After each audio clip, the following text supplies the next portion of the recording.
जब जब मानवता को खतरा हुआ है तब तब हमारे देश में इस पावन धरा पर महापुरुषों का जन्म हुआ है।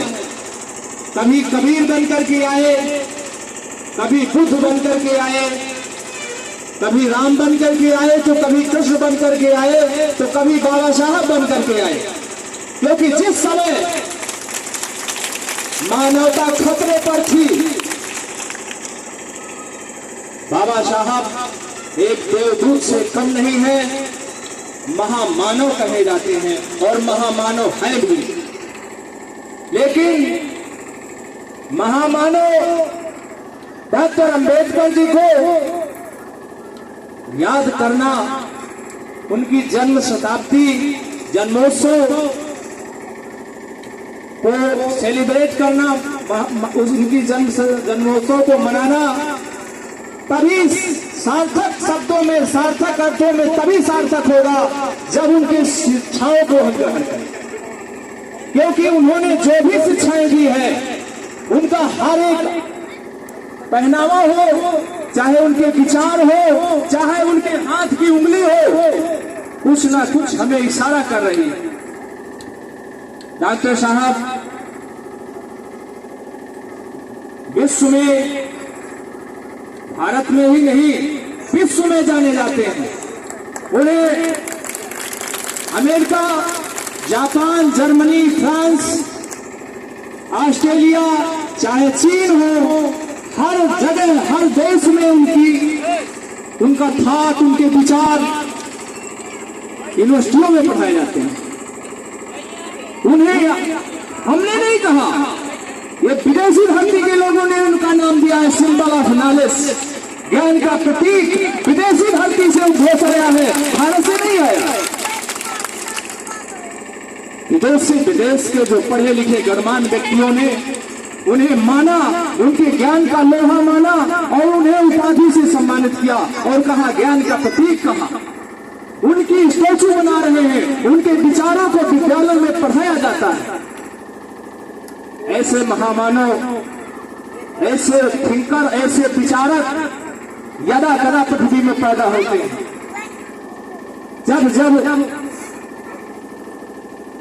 हमें संकट आता है तो हम बाबा साहब के विचारों को पढ़ें, कॉन्स्टिट्यूशन ऑफ इंडिया, भारत का संविधान पढ़ें। हमारी समस्याओं का समाधान उसी संविधान में लिखा है। संविधान पढ़ना चाहिए। बाबा साहब ने एक बात कही थी, अगर 2 मीटिंग खाते हो तो 1 मीटिंग खाइए, लेकिन शिक्षा जरूरी है, पढ़ना जरूरी है, बच्चे को पढ़ाना जरूरी है। जब वो पढ़ेगा तभी वो तार्किक बनेगा, तभी ज्ञानी बनेगा, तब वो उन्नति के मार्ग प्रशस्त करेगा। क्योंकि शिक्षा वो चाबी है कि सारे बंद दरवाजे खोल देती है।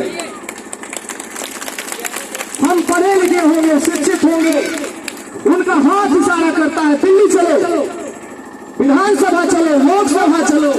अरे वही है, जब आप लोकसभा पहुंच जाएंगे, आप दिल्ली पहुंच जाएंगे, आप विधानसभा में पहुंच जाएंगे।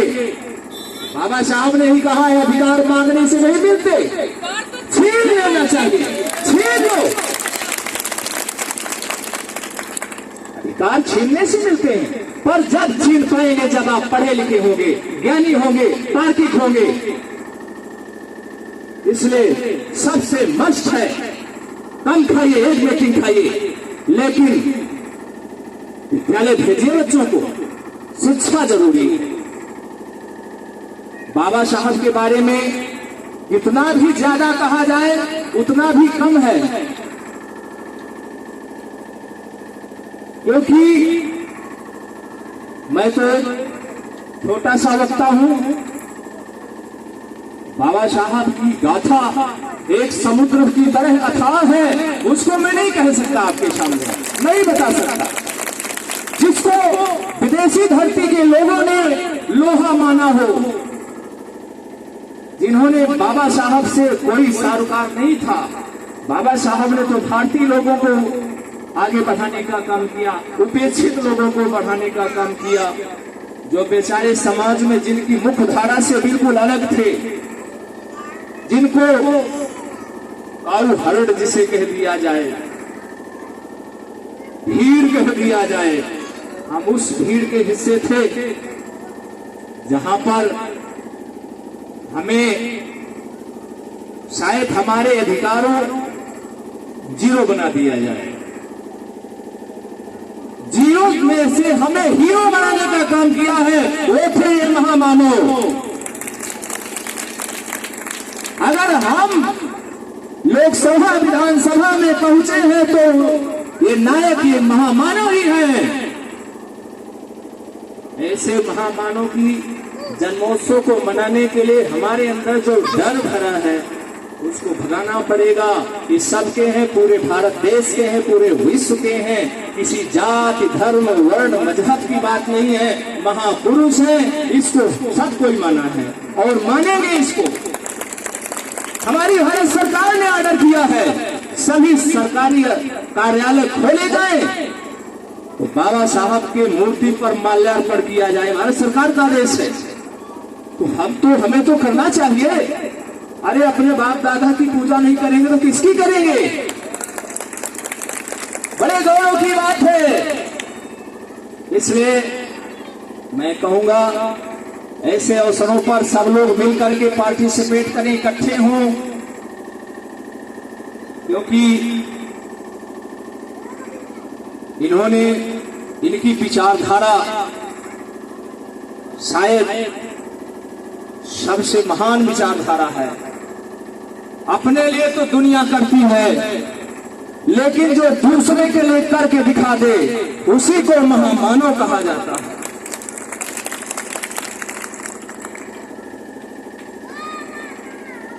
कितने लोग, कितने उस समय पे इन्हें कितनी कठिनाइयों का सामना करना पड़ा होगा, विचार करिए। आज स्वतंत्र भारत है, हम सब आजाद हैं, हमें कोई दिक्कत नहीं है, लेकिन आज अगर हम डरते हैं तो उस समय क्या न रहा होगा। उस समय तो बाबा साहब को कितनी परेशानियां झेलनी पड़ी होंगी, लेकिन वो नहीं डरे। हमारे लिए रातों दिन लिखते रहे, हमारे लिए हमेशा करते रहे।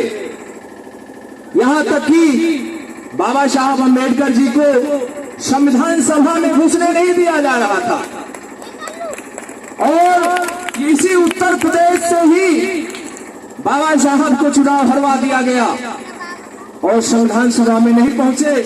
लास्ट विकल्प में पश्चिम बंगाल से संविधान सभा में, पश्चिम बंगाल के रास्ते से गए संविधान सभा। विचार करिए, उन्हें चैन नहीं आई जब चुनाव हार गए कि अगर मैं संविधान सभा की कमेटी पे नहीं पहुंचा तो इस देश में अमन चैन नहीं मिलेगी। जिस समाज की समता मूलक समाज की स्थापना करना चाहता हूं वो असंभव हो जाएगा। और निरंतर प्रयत्न करते रहे, वो बंगाल के रास्ते से संविधान सभा में पहुंचे। ऐसे महामानव को हम नहीं याद करेंगे तो किसको याद करेंगे? हमारे लिए सिर्फ, अरे वो तो एक बहुत नंबर 1 के लायक थे, उस जमाने के विश्व के गिने चुने ज्ञानियों में उनका नाम था। अरे वकालत का लेते जाकर के इंग्लैंड में कहीं भी जाकर के,